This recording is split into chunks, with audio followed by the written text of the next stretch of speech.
Hi అండి. ఈరోజైతే మా ఇంటికి ఎదురుగున్న చెట్లకైతే ఈ నేరేడు పండ్లు అయితే కాసాయండి.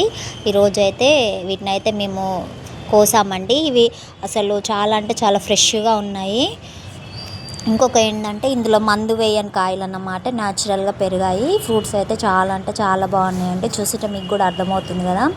టేస్ట్ కూడా అంతే అంటే అంతే బాగుంటాయండి. ఏ సీజన్లో దొరికే పండ్లు ఆ సీజన్లో తినాలంటారు కదా, దానికి మేము ఎంత కష్టపడ్డామో చూపిస్తానండి. ఇలా అయితే ఒక కర్ర అయితే రెడీగా చేసుకున్నాం అన్నమాట. మా దగ్గర పెద్ద కర్ర అయితే అవైలబుల్గా లేదు. ఇలా 2 కర్రలకి తాళ్ళు కట్టేసి అలాగే ఒక బాటిల్కి అయితే మధ్యలో కట్ చేసుకున్నామండి.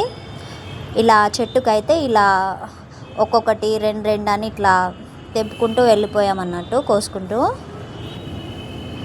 చాలా ఇబ్బందిగా అనిపించింది అనుకోండి. నా కర్ర అనేది బలం లేదు, దానికి వంగిపోతుంది మొత్తం. దానికి ఒక 2 పండ్లు అయితే వచ్చాయండి. ఇలా అన్నీ కోసుకుంటూ పోతే ఒక హాఫ్ అన్ అవర్ అయితే పట్టేసింది. ఇలా అయితే అన్నీ ఒక హాఫ్ కేజీ వరకు అయితే వచ్చేసాయండి.